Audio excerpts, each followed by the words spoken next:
Hello parents, teachers, caretakers, and other adults. My name is Brittney Herman. I am the founder of We Will, a organization dedicated to the prevention and mitigation of sexual assault.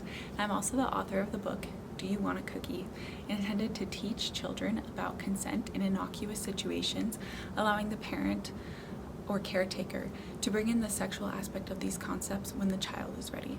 Today I'm going to do an explanation through Do You Want a Cookie? So you know how to relay these concepts to your children when they're ready. I'm going to go by scene. At the beginning of the book, we simply introduce the first two characters, Ava and Kyle, who are going to be the focus of this book. In the first scene, Ava and Kyle have eaten cookies together in the past, so they both know that the other enjoys cookies. Today, Kyle asks Ava, "Do you want a cookie?" And she says no, which surprises him because they've had cookies together in the past. This is a parallel for the aspect of consent that says just because consent existed in the past does not mean that consent exists in the current situation, and you must not engage in an activity if someone does not consent. In the next situation, Kyle and Ava were playing when Kyle got hungry and decided that he wanted to make a sandwich, and he offered to make Ava one. Ava said yes, that she did want a sandwich, and Kyle worked really hard to make them. So then he was frustrated when Ava actually changed her mind and decided that she didn't want to eat a sandwich. This is a parallel for the aspect of consent, which states that consent can be withdrawn at any time, simply because the two individuals might have planned to engage in an activity or might have started to engage in an activity doesn't mean that consent exists all the way through. Consent can be withdrawn at any time by either person. In the next scene, Ava comes over to Kyle's house and wants to play with him, and unfortunately for her, Kyle's napping. This is a parallel for the situation that someone cannot consent if they are sleeping, unconscious, or incapacitated in any other manner. Just like you wouldn't force a friend to play with you if they were asleep, you cannot force someone to engage in a sexual activity if they are asleep, unconscious, or otherwise incapacitated. In the next scene, Kyle comes over to play with cars with his friend Ava. Unfortunately, Ava doesn't want to play cars. Kyle gets really upset and he leaves. In this portion of the book, I wanted to convey first that it's natural to have feelings, that if someone doesn't consent, it's natural to get upset. Kyle here overreacted, but he didn't engage in the activity and he didn't pressure Ava. He just said, "Okay, I'm leaving then, if that's not what you want to do."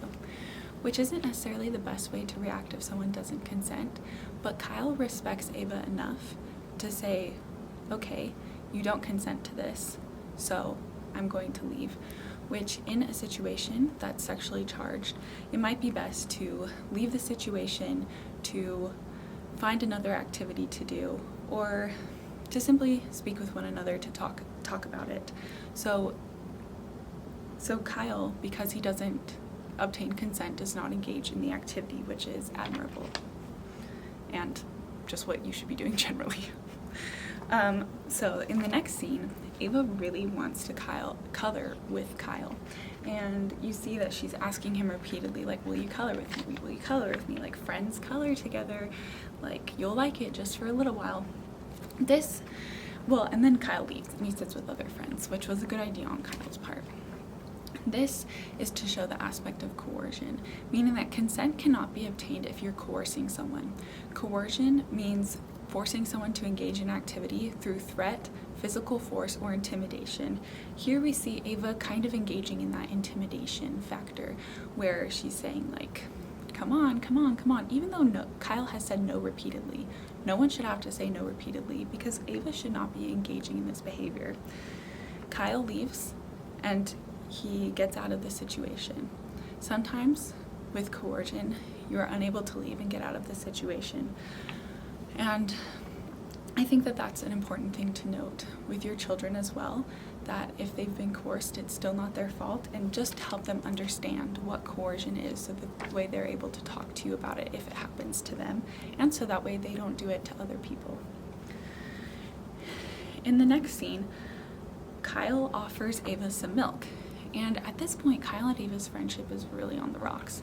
So Kyle is getting really upset that Ava doesn't want milk. They're friends, they're supposed to do things together, they haven't been able to find anything they want to do in a while, and he just wants her to have some milk.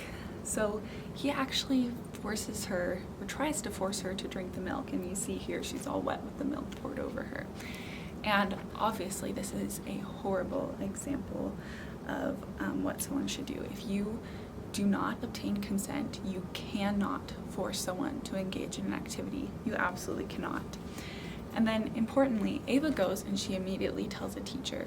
I included this in the book because I wanted children to know that if something happens to them, they can tell an adult and they can find someone trusted to talk to about it.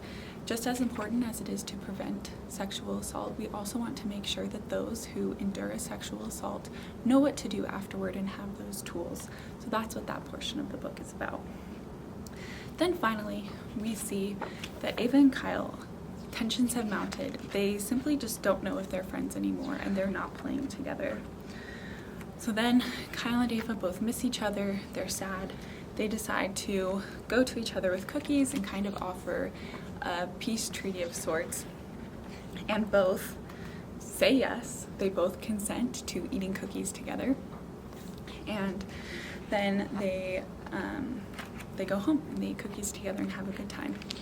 And in that scene, just important to note that that consent is possible and that consent can be there, and that two people both need to say yes and they both need to consent to engage in an activity.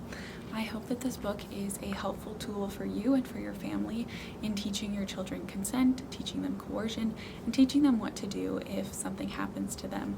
These conversations can be really important to help children know that things that happen to them that are out of their control are not their fault.